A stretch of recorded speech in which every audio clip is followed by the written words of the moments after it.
পাদ পদ্ম জগদ্গুরু নিত্যলীলা প্রবিষ্টং বিষ্ণুপাদ অষ্টোত্তর শত শ্রী শ্রীমদ ভক্তি বেদান্ত বামন গোস্বামী মহারাজের চরণ সরোজে দাসের অনন্ত করি ভক্তির পুষ্পাঞ্জলি অর্পণ করি।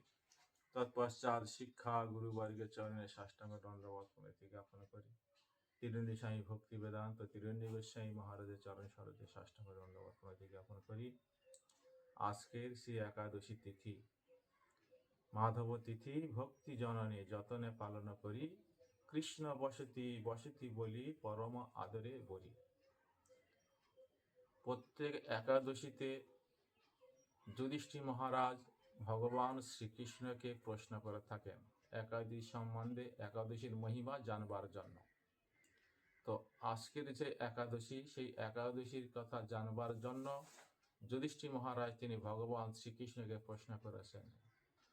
যুধিষ্ঠির মহারাজ বললেন, হে বাসুদেব, চৈত্র মাসের শুক্লপক্ষীয় একাদশীর নাম কি, বিধি কি, একাদশী পালন করলে কি হয়? তদ উত্তরে ভগবান শ্রীকৃষ্ণ তিনি যুধিষ্ঠির মহারাজকে বলছেন যে, হে মহারাজ, আপনি উত্তম প্রশ্ন করিয়াছেন। এই একাদশী পাপ রূপ কাষ্টের অগ্নি সদৃশ। এই একাদশী পালন করলে জীবের সর্বপাপ ধ্বংস হয়।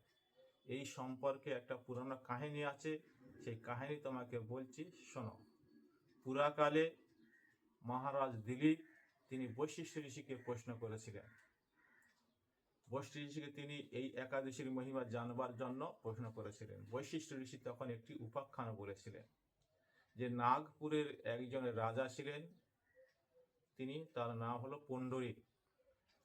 তিনি তার রাজ্যে বহু অপ্সরা এবং বহু গন্ধর্ব নিয়ে নাচ গীত ইত্যাদিতে মত্ত হয়ে থাকতেন।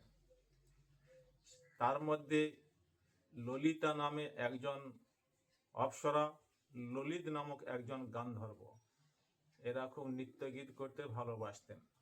তার মধ্যে সেই দিনে ললিত একাকী কীর্তন করতে এসেছেন, তিনি গান করছেন। সেই গান করার সময় তার স্বরভঙ্গ হয়ে যায়, হঠাৎ তার ললিতার কথা মনে পড়ে। এটাই কর্কট রাজ তিনি জানতে পেরে পুণ্ডরীককে বলে দেন। পুণ্ডরীক তখন ক্রোধান্বিত হয়ে ললিতকে অভিসম্পাত করেন যে, মূর্খ, তুমি আমার এখানে গান করতে এসে তুমি অনাচারী করছো, তোমাকে অভিসম্পাত করলাম, তুমি রাক্ষসজনী প্রাপ্ত হও। সঙ্গে সঙ্গে ললিত তিনি বিরাট রাক্ষস মূর্তি ধারণ করলেন, পর্বতের তুল্য, বিরাট তার শরীর, বিরাট তার নাগ মুখ চোখ। আর তিনি বনের মধ্যে প্রবেশ করে মানুষ পশু ইত্যাদি সব ভক্ষণ করতে লাগলেন। সেই সঙ্গে সঙ্গে ললিতা তার পশ্চাৎ ত্যাগ করলেন না, তিনি তার পিছনে পিছনে বনে প্রবেশ করলেন। বনের মধ্যে গিয়ে খুব কষ্টে জীবনযাপন করেন। এমন সময় সেখানে এক ঋষির আশ্রম দর্শন করলেন। তিনি হলেন ঋষ্যশৃঙ্গ ঋষি। ঋষ্যশৃঙ্গ ঋষির কাছে গিয়ে ললিতা ক্রন্দন করে প্রশ্ন করলেন যে, আমার স্বামীর উদ্ধারের উপায় কি? তখন ঋষ্যশৃঙ্গ ঋষি তিনি বললেন, চৈত্র মাসের শুক্ল প্রক্রিয়া যে কামদা একাদশী আছে, সেই একাদশী পালন করলে তোমার স্বামীর সব দুঃখ দূর হয়ে যাবে, পিশাচত্ব দূর হয়ে যাবে। তখন ললিতা সেই একাদশী পালন করলেন। আজকের সেই একাদশী ললিতা পালন করে ভগবান বাসুদেব শ্রীকৃষ্ণের সম্মুখে তিনি জোর গলায় বললেন, আজকের যে একাদশীর পুণ্য ফল আমার স্বামীর উদ্দেশ্যে আমি অর্পণ করলাম, আমার স্বামীর পিশাচত্ব দূর হোক। সঙ্গে সঙ্গে এই কথা বলার সঙ্গে সঙ্গে তার স্বামীর পিশাচত্ব দূর হয়ে গেল। তিনি আবার দিব্য রূপ ধারণ করে নানা সোনা দানা মাণিক্যই রূপবান হয়ে তারা স্বামী স্ত্রী আবার তারা বিমান যোগে সেই গন্ধর্ব লোকে পৌঁছে গেলেন।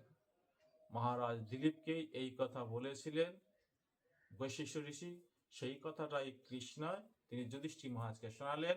এই একাদশীর মহিমা শ্রবণ করলে বাষ্পীয় যজ্ঞের ফল লাভ হয়। এই জন্যে এই একাদশী আমাদের কাছে খুব পুণ্যদায়ক এবং আমাদের ভক্তি প্রদান করে থাকেন। এই জন্যে সব আমাদের গুরুবর্গ বৈষ্ণবগণ একাদশী পালন করে থাকেন। জয় শ্রী একাদশী তিথি কি, জয় গৌর প্রেমানন্দে, হরি হরি বল।